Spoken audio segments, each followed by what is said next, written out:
berdoa agar setiap anak-anak muda di tempat ini, semuanya Tuhan, sungguh-sungguh menyembah kepada Tuhan yang besar. Mereka bukan hanya mengenal Tuhan melalui perkataan orang tua mereka, ataupun juga orang-orang lainnya. Tapi aku berdoa, mereka mengenalmu secara pribadi.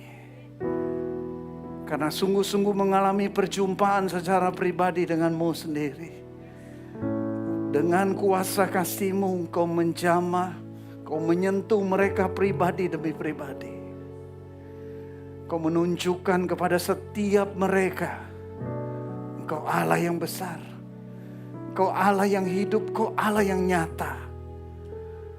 Bukan berdasarkan kata orang, tapi apa yang mereka alami secara pribadi dalam hidup mereka. Aku berdoa, apa yang dialami Daniel, Sadrak, Mesa, dan Abednego, mereka pun mengalaminya dalam hidup mereka. Mereka menyembah kepada Tuhan yang hidup. Tuhan yang membuat iman mereka teguh. Tetap berdiri. Teguh sampai Tuhan menjemput setiap mereka.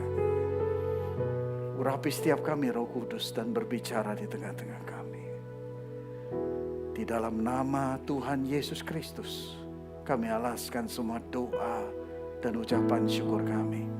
Sama-sama katakan, amin. Tepuk tangan yang meriah buat Tuhan kita. Haleluya. Silakan duduk. Welcome home.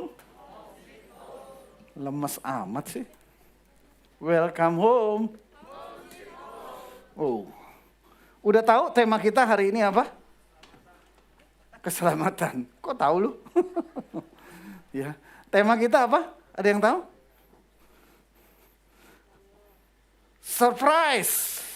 You will get big prize if you win. Ada yang mau hadiah besar? Yang mau angkat tangan tinggi-tinggi. Wilson doang sendiri. Yang lain mana? Seberapa besar yang kalian harapkan? 20 juta.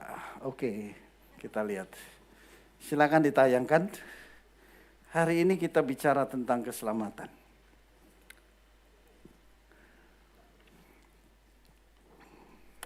Saya pernah beberapa bulan yang lalu ya bicara ini, saya mau ulangi sedikit. Efesus 2 ayat 8 sampai 9. Firman Tuhan berkata, sebab karena kasih karunia kamu diselamatkan oleh iman, oleh kepercayaan, oleh keyakinan. Itu bukan hasil usahamu, tetapi pemberian Allah. Itu bukan hasil pekerjaanmu, jangan ada orang yang memegahkan diri. Seseorang bisa diselamatkan sama Tuhan bukan karena hasil pekerjaannya, bukan karena usahanya, tetapi karena usaha Tuhan. Karena kasih karunia Tuhan dicurahkan ke dalam kehidupan orang itu. Dimulai dengan apa? Dimulai dengan Roh Kudus menjamah dirinya.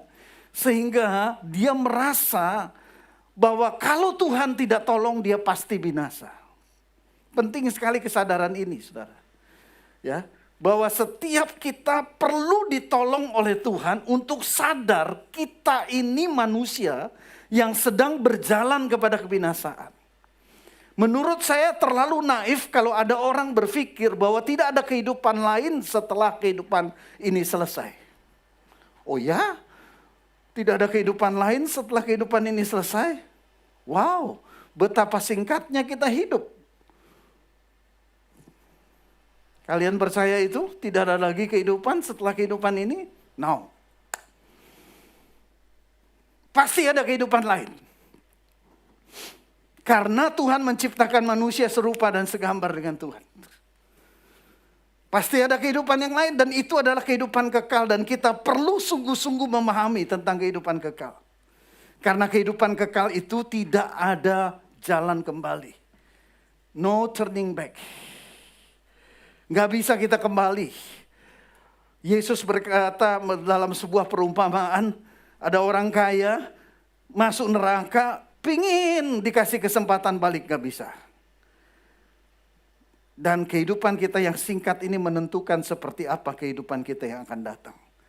Keselamatan itu akan sangat tidak ternilai harganya waktu kita memahami tentang kehidupan akan datang.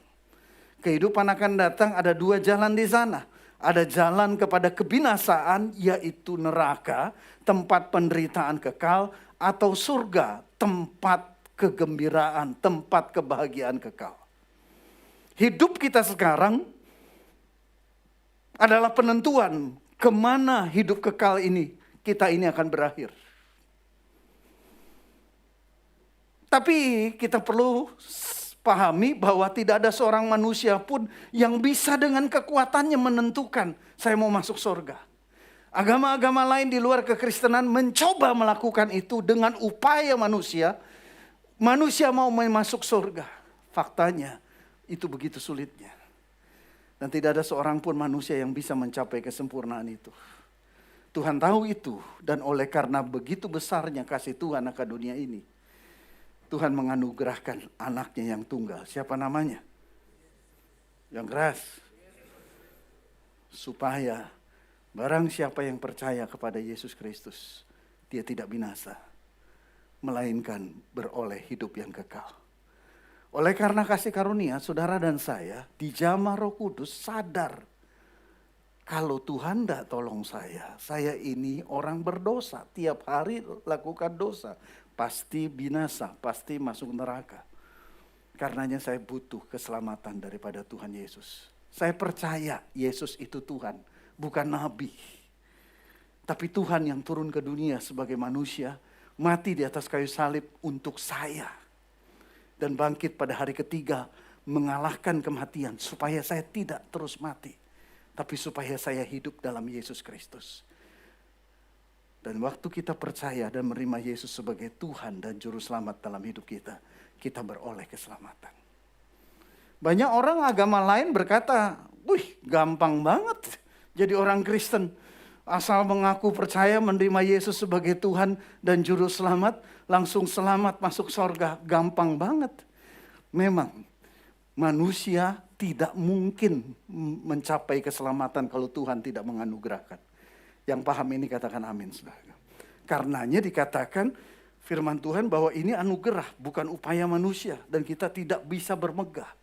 Tetapi yang kita juga perlu pahami, di dalam ayat ini dikatakan bahwa saudara dan saya, kita diselamatkan oleh apa? Woi. Oleh apa? Yang keras. Iman, percaya kepada Yesus sebagai Tuhan.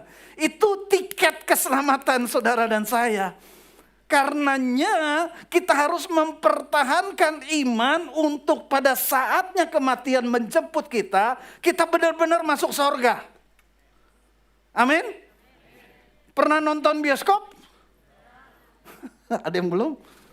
Gue bayarin lu nonton. Kalau udah pernah ya enggak lah. Beli tiket kan? Tiket itu syarat masuk pintu bioskop. Kalau kamu hilangkan tiket itu bisa masuk? Mati-matian kamu ngomong, aku udah beli. Bisa masuk? Gak bisa. Please lah, aku anggota jemaat GB dan Mogot nih, telepon gembalaku kalau gak percaya. Aku gak bohong, aku udah beli tiket, bisa masuk? Gak bisa. Artinya kita punya pertandingan. Ini yang disebut oleh Rasul Paulus sebagai pertandingan. Dia menggambarkan perjalanan kehidupan rohani saudara dan saya sebagai pertandingan. Perjalanan rohani orang-orang percaya sebagai pertandingan. Rasul Paulus katakan gini, tiap-tiap orang yang turut mengambil bagian dalam pertandingan menguasai dirinya dalam segala hal. Mereka latihan dengan sangat keras. Mereka menjaga makan, mereka menjaga pola hidup dan lain sebagainya. Mereka berbuat demikian untuk memperoleh satu mahkota yang fana. Tetapi kita untuk memperoleh satu mahkota yang abadi. Sebab itu aku tidak berlari tanpa tujuan dan aku bukan petinju yang sembarangan saja memukul. Tetapi aku melatih tubuhku dan menguasainya seluruhnya supaya sesudah memberitakan Injil kepada orang lain jangan aku sendiri ditolak. Jadi Rasul Paulus mengajarkan kepada kita bahwa keselamatan yang kita terima, lalu sebelum kita meninggal dunia, sebelum kematian menjemput atau Yesus Kristus menjemput kita di awan-awan permai, maka inilah perjalanan rohani kita dan ini disebut sebagai pertandingan. Kita perlu kerja keras untuk memenangkan pertandingan ini. Pertandingannya apa? Di akhir kehidupannya, Rasul Paulus menulis surat kepada Timotius dan dia berkata begini, aku telah mengakhiri pertandingan yang baik, aku telah mencapai garis akhir dan aku telah memelihara iman. Jadi yang Rasul Paulus maksudkan dengan pertandingan yang merupakan perjalanan rohani setiap orang percaya sampai pada saat kematian menjemput dia adalah mempertahankan iman kepada Yesus Kristus. Sekali selamat, kamu akan tetap selamat selama kamu tetap pegang imanmu. Paham, katakan amin. Iblis tidak pernah bisa curi keselamatan saudara dan saya. Tapi iblis bisa menggoda kita supaya kita melepaskan iman kita. Dan tanpa iman kita kehilangan keselamatan kita. Yang paham katakan amin. Keselamatannya gak pernah bisa hilang. Tapi imannya bisa runtuh. Paham ini saudara? Sekali selamat tetap selamat. Yes. Selama iman itu tetap ada. Karenanya Rasul Paulus bilang, kita semua ada dalam pertandingan iman.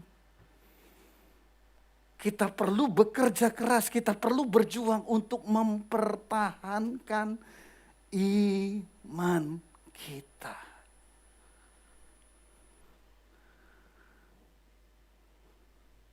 Menerima keselamatan sangat mudah. Kenapa? Karena anugerah Tuhan. Tapi ada tanggung jawab yang saudara dan saya harus pikul. Mempertahankan iman percaya kita kepada Yesus Kristus. Susah? Susah. Itu sebabnya Rasul Paulus di akhir kehidupannya dia bilang, aku telah mengakhiri pertandingan yang baik. Karena susah payah dia. Puji Tuhan, aku menang. Rasul Paulus bilang gitu. Aku mencapai garis akhir. Dan aku telah memelihara iman.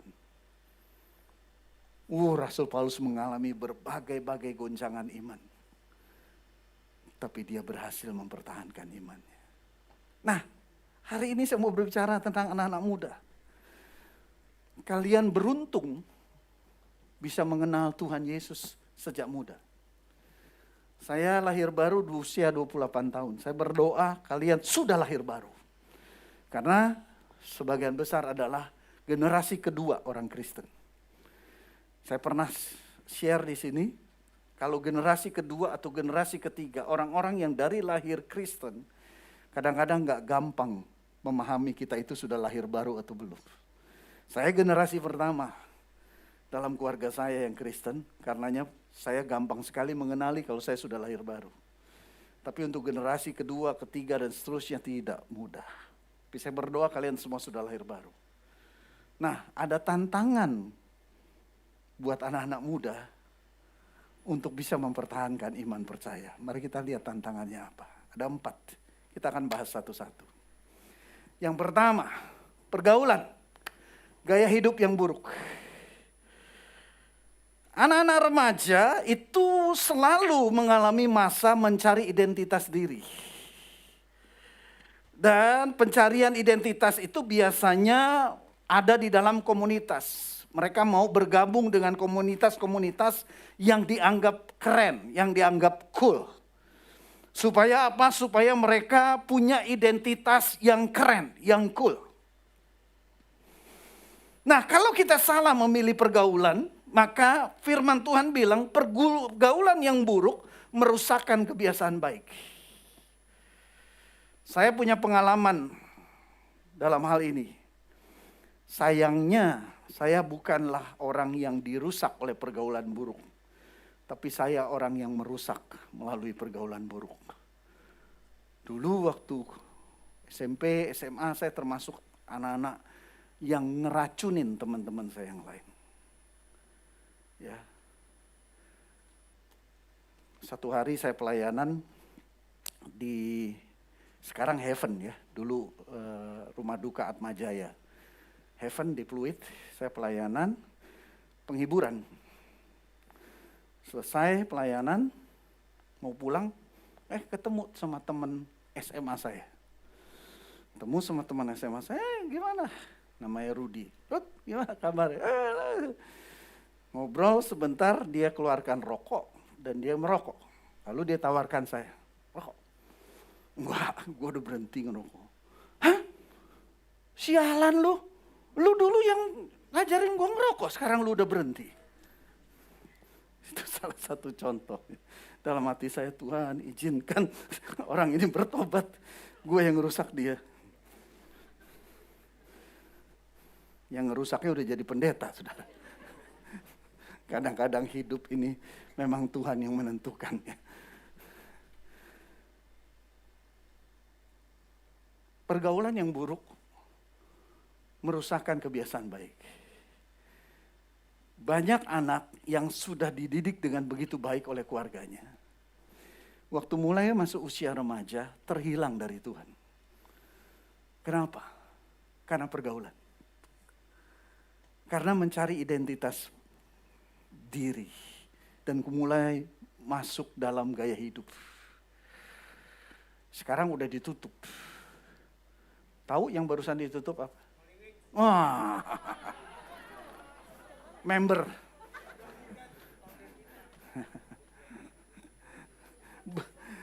Coba ke sana, berapa banyak anak-anak Tuhan di sana?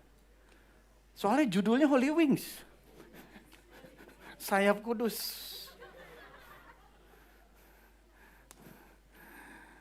Bentar lagi buka lagi, tapi rubah nama. Seperti dulu kan Tukul pernah di Bredel, acaranya 4 mata. Begitu buka lagi, bukan 4 mata acaranya.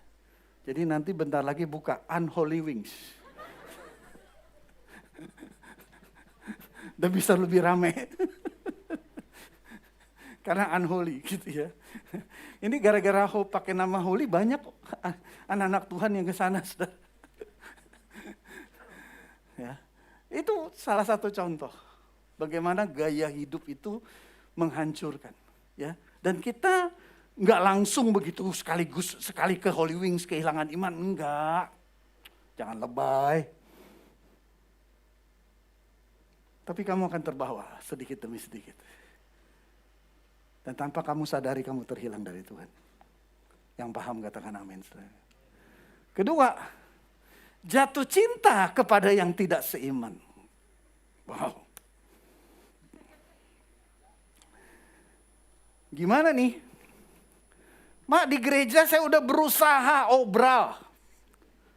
Nggak ada yang deketin saya. Di luar gereja ada yang deketin saya tapi tidak seiman. Pak, ini kan saya satu-satunya dapat pasangan hidup. Halo?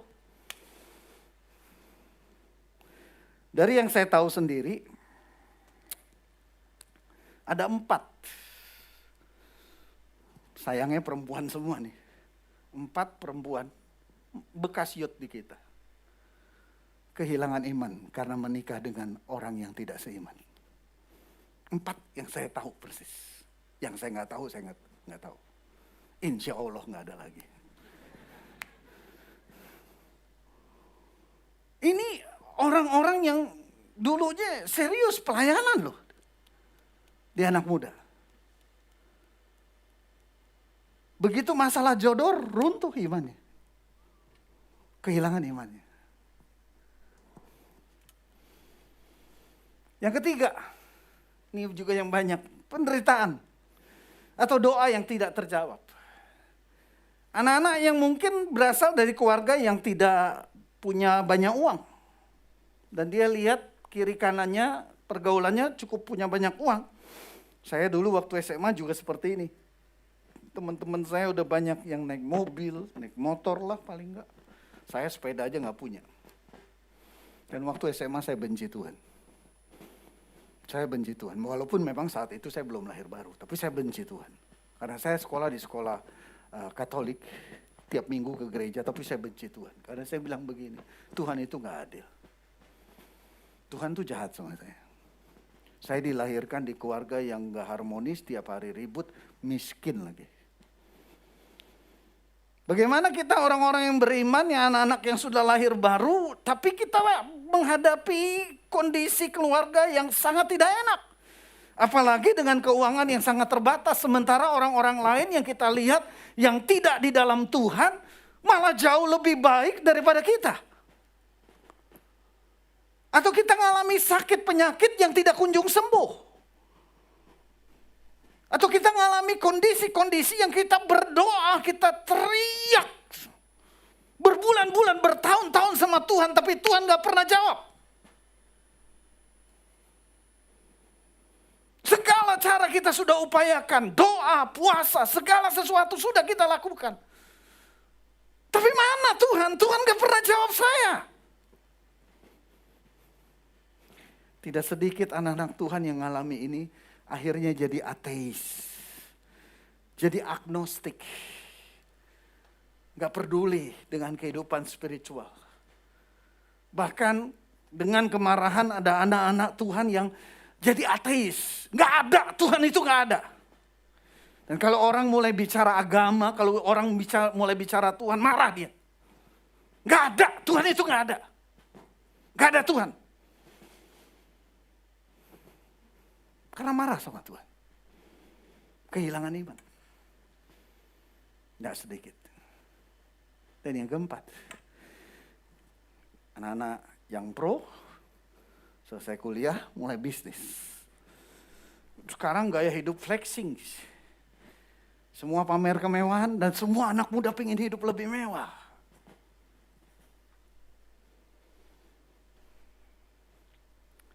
Mesti jalan-jalan dong. Keliling dunia paling enggak ke Korea lah sekali.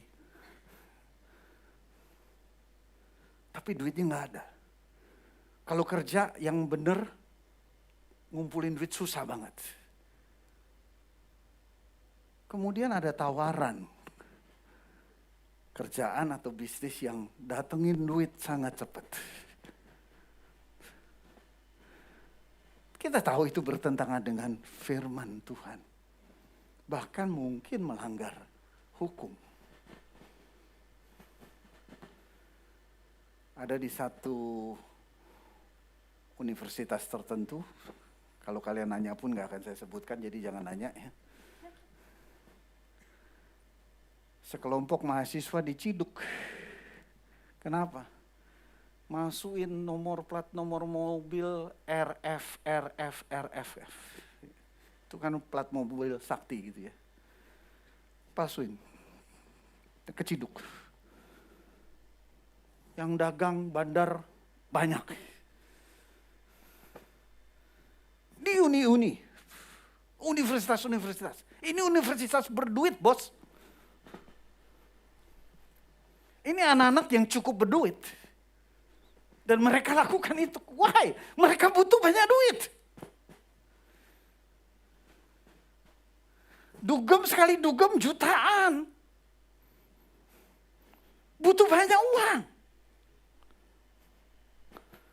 Ini yang belum lulus kuliah loh. Apalagi kalau nanti sudah lulus kuliah. Mau nikah, butuh banyak uang. Mau hidup senang, gimana? Itu tantangan iman kita. Bisa tetap ikut Tuhan, setia sama Tuhan, hidup pas-pasan? Haleluya. Puji nama Tuhan. Tidak semua orang bisa mengatakan bisa. Ada orang-orang yang berkata, lebih baik saya tinggalkan Tuhan daripada saya hidup susah. Yang paham katakan amin. Saudara. Ini tantangan-tantangan. Banyak lagi, tapi saya mau berhenti di sini saja. Karena ini yang paling mendekati, paling realistik buat anak-anak muda. Kalian akan menghadapi ini. Nah, saya berhenti di sini dan saya akan kembalikan kepada kalian. Ini surprise-nya. Saya akan memberikan tantangan sama kalian. Kalian generasi internet. Generasi yang cepat belajar. Generasi yang punya informasi yang sangat banyak. Dan saya mau kalian yang ajarin saya. Bukan saya yang ngajarin kalian. Kita bikin kompetisi. Buat strategi, ini mulai difoto ya, kalian mulai foto ini.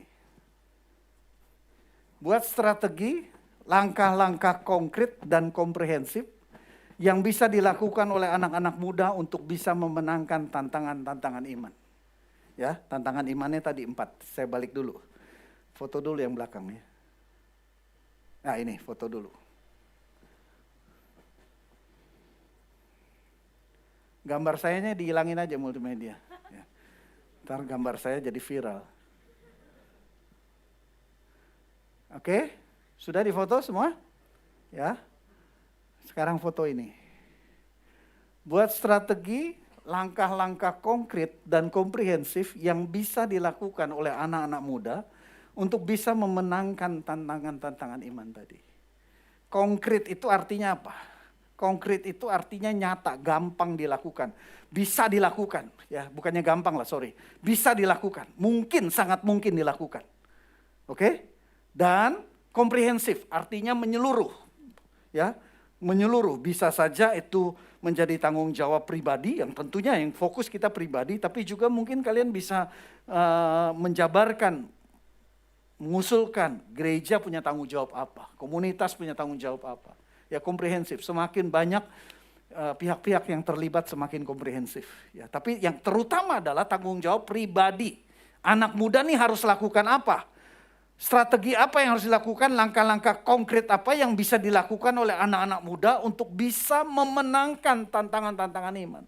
Jadi sampai Yesus datang menjemput, kalian tetap teguh dalam iman kalian. Oke? Paham? Ini surprise-nya. Hadiahnya ini.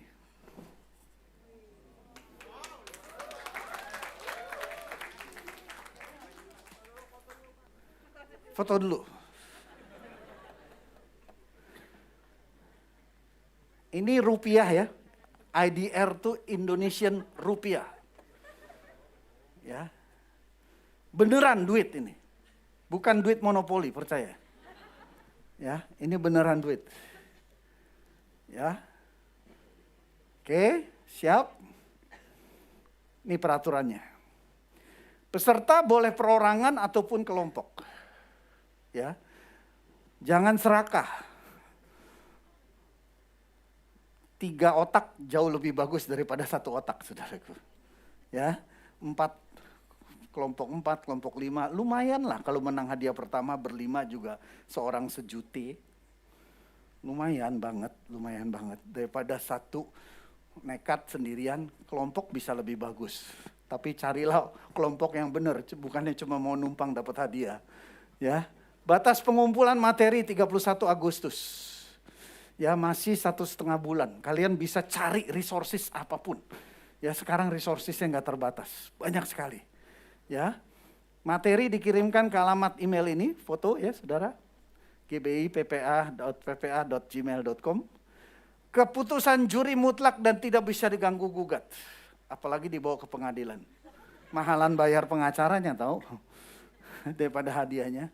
Ya, keputusan juri mutlak dan tidak bisa diganggu gugat. Nah, bila tidak ada pemenang yang memenuhi kriteria, ya, jadi nggak akan dipaksakan menang. Kalau nanti kita bahas kriterianya. Kalau tidak ada pemenang yang memenuhi kriteria penilaian, maka semua materi yang masuk akan diundi dan 5 materi yang terpilih akan mendapat hadiah hiburan masing-masing 500.000. Wah. Jadi kalian ikut aja ada kemungkinan dapat 500.000. Ya, cuma ngikut doang tuh, ya. Ya, ngaco atau apa gitu ya. Ini mah kacangan gitu ya.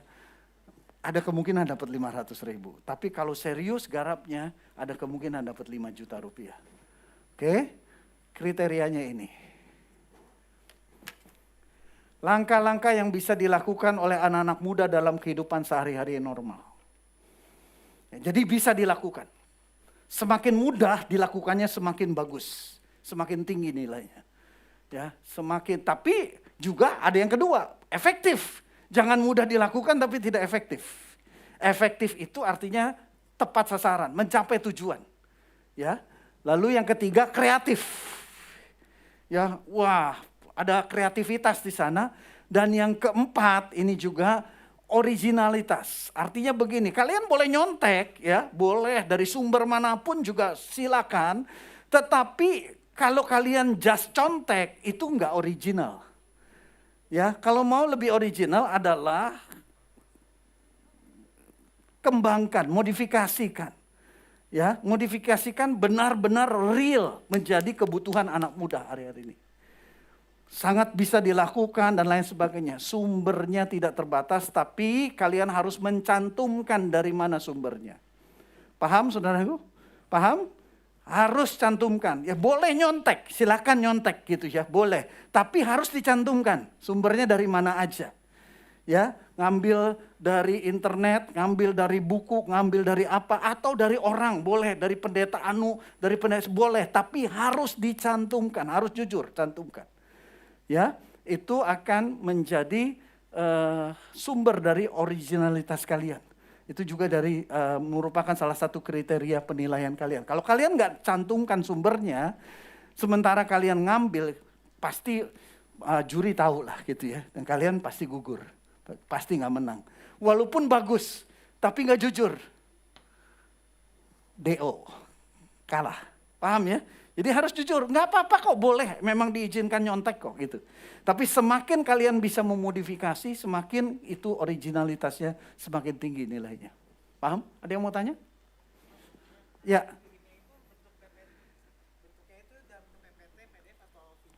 Boleh, apapun. Apapun, ya. Dan nanti pemenangnya akan kita kasih kesempatan untuk presentasi di depan kita semua. Ya, jadi ini namanya generasi tua belajar dari generasi muda. Ya, ingat, jangan lakukan ini cuma buat hadiah, tapi lakukan ini buat keselamatan hidupmu dan keselamatan generasi muda. Setuju? Ada lagi yang mau tanya? Yes, William. Oh, boleh. Kalian juga boleh ikut. Ya, nggak ada batasan. Ya. Para mentor silakan mau ikut. Ya. Kita uji, ya. Menurut saya sih anak muda pasti menang lawan yang tua. Gimana menurut kalian? Ya. Saya sih yakin anak muda yang menang. Masa sih nggak bisa ngalahin yang tua-tua ini? Malu-maluin generasi kalian lah kalau sampai mereka yang menang. Wah. Ada lagi? Ya. Jam 23.59. 23.59.59. Sebelum 00. Ada lagi?